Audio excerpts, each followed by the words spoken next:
Halo halo para pecinta mini 4WD Indonesia. Kali ini saya mau unboxing dulu nih. Apa ini? Apa itu?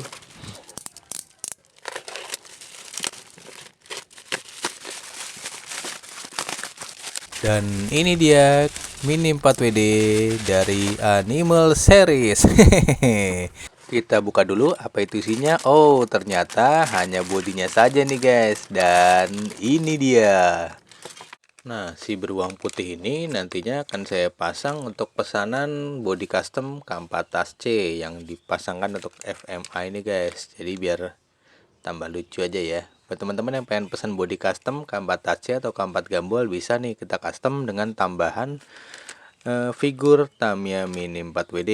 Ini dari seri Shiroku Mako.